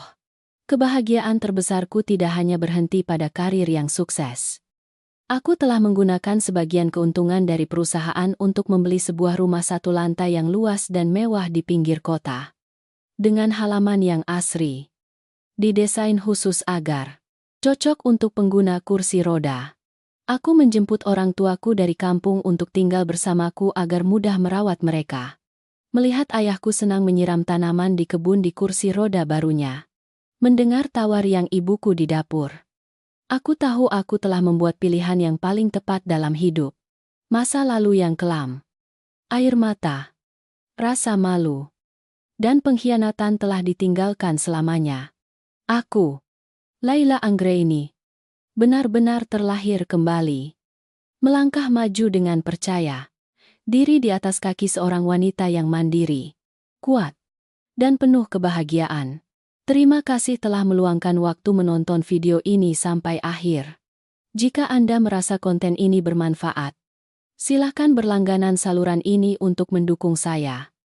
Bagikan kepada teman-teman Anda.